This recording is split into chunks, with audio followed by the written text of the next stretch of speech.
안녕하세요. 자녀교육 정보 채널 드림맘입니다. 오늘은 꼭 알아야 할 영재태교법 3가지에 대해서 말씀드려보려고 해요.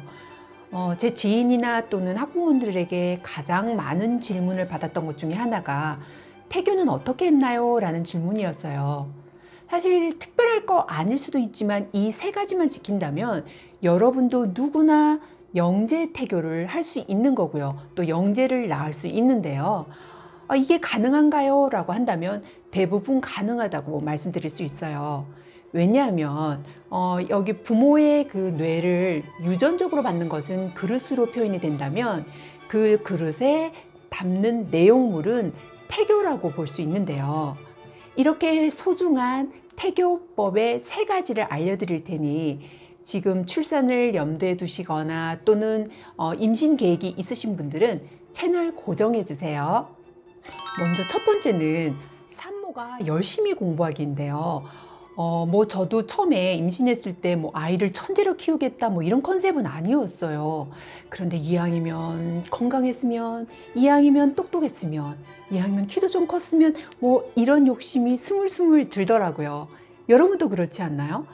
그런데 주변에 물어보면 너 유별 떠는 거 아니야? 라고 얘기를 할까 봐 제가 엄청난 관련된 도서를 많이 읽어보면서 연구를 했더니 복잡하고 어려운 것 같지만 결국은 요약해보니 크게 3가지로 나오더라고요. 그 중에서 하나 눈에 띄었던 것은 천재를 키워낸 어머니들은 대부분 직업적으로든 아니면 학생이었든 환경적으로든 공부를 엄청나게 했다는 거죠. 자신의 분야에 대해서요. 저도 다행히 제가 하는 직업이 공부 부분이었기 때문에 정말 마음 놓고 열심히 공부를 했는데요. 이건 직접적으로 아이에게 굉장히 두뇌의 발달에 큰 영향을 주는 것 같아요. 그래서 여지껏 공부할 때 머리 때문에 문제가 된 적은 없었는데요.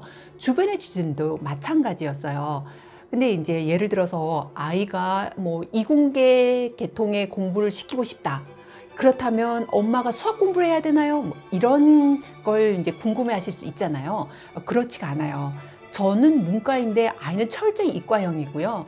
또 주변에 엄마가 이과인데 아이가 문과이기도 해요. 그러니까 그 공부하는 부분에 두뇌 발달? 이런 것이 중요하지 어떤 걸 딱 해야 된다 이게 아니더라고요.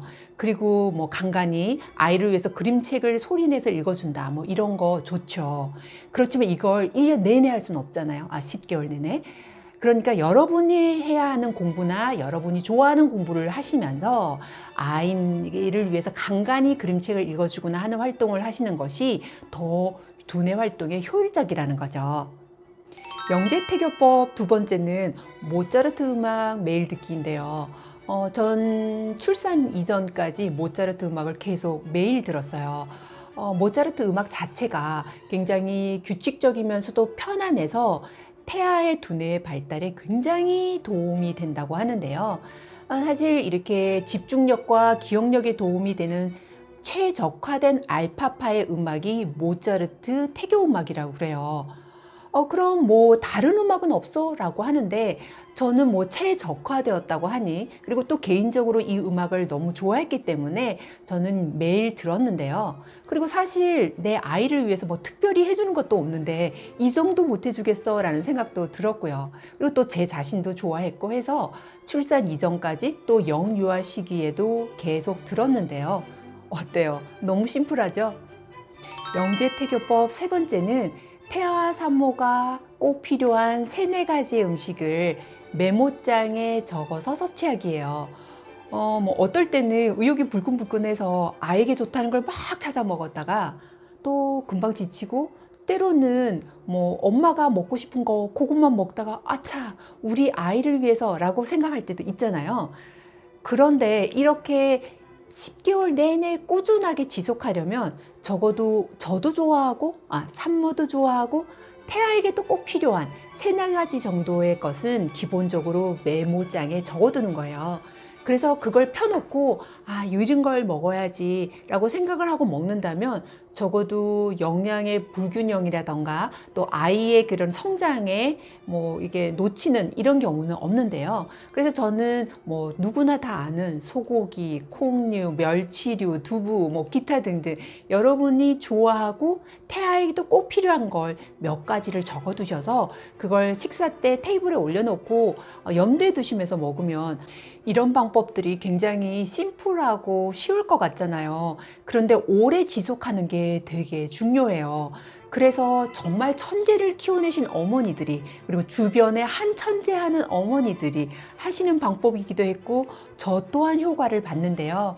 여러분도 꼭 이 영재법 3가지를 실천하셔서 똑똑하고 건강하고 키 큰 아이 그리고 예쁜 아이 낳으시기를 바라요. 여러분들 도움이 되셨다면 좋아요와 구독 눌러주시고 그리고 다음 시간에도 알찬 정보로 찾아올게요. 감사합니다.